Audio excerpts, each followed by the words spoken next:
प्रिय विद्यार्थियों, आपका हार्दिक अभिनंदन। आज हम हल संज्ञा प्रकरण का अंतिम सूत्र है जिस पर चर्चा करेंगे। इससे पहले 13 सूत्र हो गए हैं। 13वां सूत्र था हलो अनंतरा संयोग। अचों के व्यवधान से रहित, अच मतलब स्वर, स्वरों के व्यवधान से रहित हलों की, हल एजुकन टू व्यंजन की संयोग एजुकन टू ऐसे व्यंजन जिनके बीच में कोई स्वर नहीं आए, दो या दो से अधिक व्यंजन एक साथ होते हैं, तो उसको हम संयोग संज्ञा कहा गया है आचार्य पाणिनि के अनुसार। अब अंतिम सूत्र सुप्तिगंतम पदम, बहुत महत्वपूर्ण सूत्र है विद्यार्थियों एग्जाम के दृष्टिकोण से। सुप्तिगंतम पदम अर्थ बहुत सरल सा है, सीधा सा है, लेकिन समझना थोड़ा बड़ा है इसका। सुबंत और तिगंत शब्द स्वरूप की पद संज्ञा होते हैं या पद संज्ञक होते हैं। सुबंत और तिगंत शब्द स्वरूप पद संज्ञक होते हैं। एजुकेट जो जिसके अंत में सुप प्रत्यय जुड़ा हुआ हो और जिसके अंत में तिंग प्रत्यय जुड़ा हो। सुप प्रत्यय जिसके अंत में जुड़ा हो वो, या जिसके अंत में तिंग प्रत्यय जुड़ा हुआ हो, उसे हम पद संज्ञा कहते हैं। उनकी पद संज्ञक होते हैं, उनकी पद संज्ञा कहा जाता है। अब बात बड़ी ये है कि सुबंत किसे कहेंगे या तिगंत किसे कहेंगे, या सुप कौन कौन से प्रत्यय हैं और तिंग कौन कौन से प्रत्यय हैं। शब्दों के रूप सिद्धि के लिए 21 सुप प्रत्यय हैं, या कहा जाए कि अपनी 7 विभक्तियों और सातों के तीनों वचन मिला के साथ 21 शब्द की रूप सिद्धि के लिए उनके निश्चित प्रत्यय हैं। उन प्रत्ययों को हम सुप प्रत्यय कहते हैं, जो सुम औ जस अम और षष्टाभ्याम विस इत्यादि ये 21 प्रत्यय हैं। ठीक है, ये जिसके अंत में जुड़े हो, इनमें से कोई भी एक जुड़ा हो उस शब्द स्वरूप की। और तिंग मतलब धातुओं की रूप सिद्धि के लिए जो प्रत्यय लगते हैं, धातुओं के रूप 2 प्रकार से जानते हैं, आत्मपद और परस्मय पद। तो परस्मय पद के लिए 9 प्रत्यय हैं और 9 आत्मपद के लिए हैं। ती, तिप, तस, झी इत्यादि ये, त, आतम, झ, इस प्रकार ये तिप, तस, झी ये परस्मय पद के लिए इत्यादि ये 9 प्रत्यय हैं। त, आतम, झ ये इत्यादि 9 प्रत्यय किसके लिए हैं? आत्मन पद के लिए हैं। तो ये प्रत्यय जिनके अंत में जुड़े हों, एजुकंटू सुप प्रत्यय कहते हैं उनको।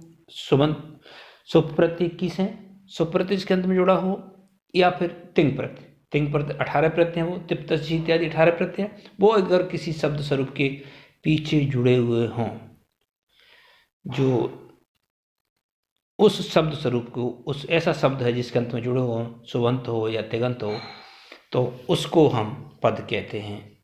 ऐसी परिभाषा आचार्य पाणिनि ने दी है। और कोई भी शब्द जैसे राम है, इसके पीछे सु प्रत्यय जुड़ा हुआ है, तो ये शब्द हो गया। पुरुष है, देवस्य है, पुरुषस्य इत्यादि सब सुबंत है, क्योंकि सुप प्रत्यंत में जुड़ा हुआ है, इसलिए इसकी पद संज्ञा हुई। पचती, पठती, अपचत इत्यादि जिसके अंत में तिंग प्रत्यंत में जुड़ा हुआ होने का इनकी पद संज्ञा हुई है। इस प्रकार ये आपका इति संज्ञा प्रकरण, इस प्रकार ये संज्ञा प्रकरण पूरा होता है। देखो विद्यार्थी, इसके अंदर आचार्य पाणिनि ने संज्ञा प्रकरण के अंदर संज्ञाएं दी थी। खूब सारी संज्ञा आचार्य पाणिनि ने बताई हैं। जब हम स्टार्ट से देखें तो सबसे पहले इत संज्ञा थी, और संज्ञा प्रकरण में सबसे पहले हमने मैसूर सूत्र देखा था। उसके बाद अलंत्यम सूत्र से इत संज्ञा हुई। इस प्रकार खूब सारी संज्ञा आचार्य पाणिनि ने 14 सूत्रों के अंतर्गत बताई। फिर बीच में लघु सिद्धांत कौमुदी खंड थे, जिसमें के अंतर्गत शब्दों के उच्चारण स्थान थे, प्रयत्न थे, और उससे पहले स्वरों के भेद बताए थे। 18 प्रकार के भेद थे, ह्रस्व, दीर्घ, प्लुत, और फिर उनके 3 उदात्त, अनुदात्त, स्वरित के 3 भेद करके, तीनों के 3 वेद के 3 9, और अनुनासिक और अननुनासिक वेद से 18 वेद ये वेद किए थे। और फिर सभी वर्णों के उच्चारण स्थानों के बारे में बात चली थी। और फिर प्रयत्न आए थे। प्रयत्न 2 प्रकार, आव्यंतर और बाह्य। आव्यंतर प्रयत्न 5 प्रकार के थे, बाह्य थे जो 11 प्रकार के थे। इस प्रकार ये पूरा एक अध्याय था पूरा। पूरा हुआ है।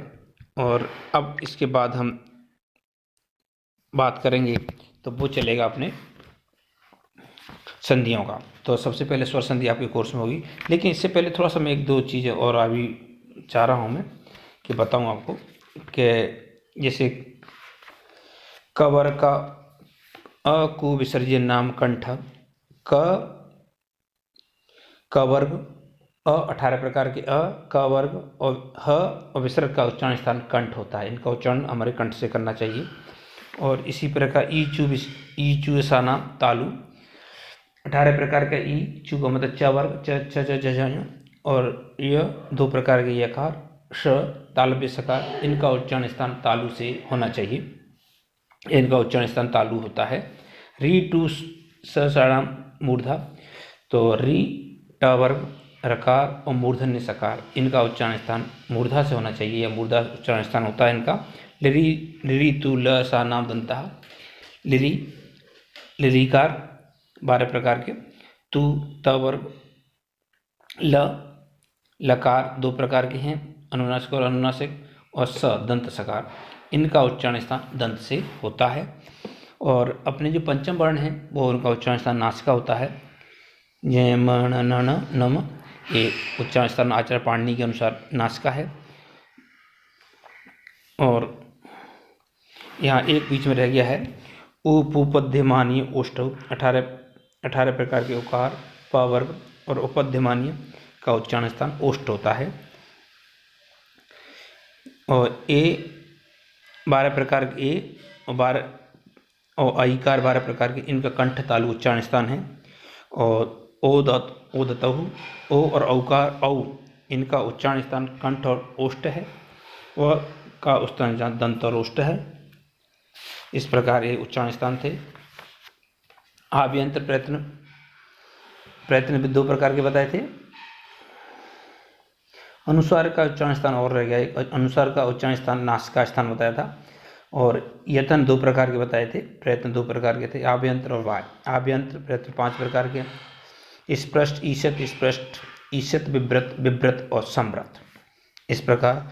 और वाह हैं वो 11 प्रकार के हैं, व्यवहार संवार श्वास नाद अघोष घोष अल्पप्राण महाप्राण उदात्त अनुदात्त और स्वरित के भेद से इनके भेद बताए गए थे। और जैसे क से लगाकर म तक स्पर्श वर्ण है। यण के अंतर्गत यण प्रत्याहार के अंतर्गत आने वाले वर्ण चारों अंतस्थ कहलाते हैं। सल को ऊष्म वर्ण कहते हैं, अचों को स्वर कहते हैं। ऐसा आचार्य पाणिनि ने ये सब क्लियर कर दिया था और इसके बारे में चर्चा हो गई थी। और आज के लिए विद्यार्थी काफ़ी। और अब आपको संधियों के बारे में चर्चा करेंगे आगे से। थैंक यू विद्यार्थी।